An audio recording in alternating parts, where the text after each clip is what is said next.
in the future that he loved. Before continuing with JP's story, I'd like to tell you a little bit about success habits and how this book will help you make them your own. I'm going to show you a path and process that will allow you to adopt success habits so they stick. You don't have to flip your world upside down or try to force new habits overnight that disrupt your life and cause you to go back to where you started. Rather, you can make barely noticeable, small shifts in your daily routines by nudging out those things that don't serve you and replacing them with habits that create a path to wealth and abundance. It doesn't matter if you're an entrepreneur, a business owner, an executive, an investor, an employee, or a young person just starting your first job.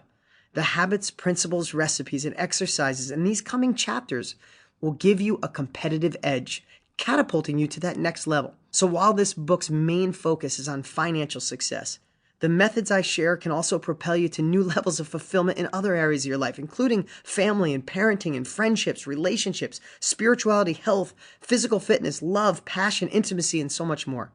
No matter what anyone has told you in the past, you are entitled to and can possess fulfillment, joy, and abundance in all areas of life. I'll help you develop these habits through a variety of methods. I'll share stories of hugely successful people I know and how they learned and applied the behaviors and routines that allowed them to become high achievers and high earners.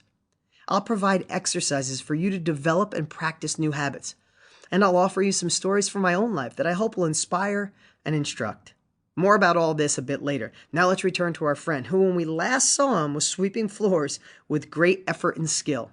JP proceeded to graduate high school but didn't go to college. Instead, he joined the U.S. Navy and served for 2 years on the aircraft carrier USS Hornet. After the Navy, JP held various low-paying jobs, including working as a janitor at a gas station and as an insurance salesman. He worked briefly for Redken Laboratories but was fired after a disagreement with the boss. He even took a job as a low-paid door-to-door encyclopedia salesman. Looking back at this time, JP says he learned another important lifelong success habit. I would knock on 50 doors, and all 50 would be closed in my face. So I had to learn how to be just as enthusiastic on door number 51 or 151 as I was on the first door. He learned to overcome objection, communicate with people by listening to them, and how to persuade others to take action. Even though this was not a dream job, he didn't realize at the time that he was building some of the key success habits that would allow him to achieve breakthroughs later on in his life. At the time, though, they helped him persevere. The average door-to-door encyclopedia salesman at that time worked for straight commission, lasted only 3 days, while JP lasted 3.5 years. Despite his work ethic, JP still became homeless as a young adult. When I was homeless the first time, it was in my early 20s. My wife just couldn't handle being a mother anymore, so she left our 2.5-year-old son in my arms and took off with all the money we had. I soon learned that she hadn't paid the rent for the last 3 months, so with no money and being 3 months past due on rent, we were evicted. I was in between jobs, so my son and I were on the streets with no money coming in and attempting to live in an old car that I owned at the time. I remember saying to my son, "We're going to make it through this together." I went around to vacant lots and picked up Coke bottles and 7-Up bottles because in those days, you got 2 cents for the little one and 5 cents for the big one. When you're broke and you can't pay the bills, those are some of the most difficult times as a man and as a father. But what I learned was that when you're really down and out, you're at the very bottom, all you can do is look up. As difficult as JP's circumstances were, he possessed an advantage that many others in much better circumstances lack. He had a vision for his life. He was determined to start his own company, and after selling encyclopedias door to door for those 3 years, he knew he didn't want to work for someone else and that he could make it on his own. But there was a major obstacle. JP only had $700 to his name.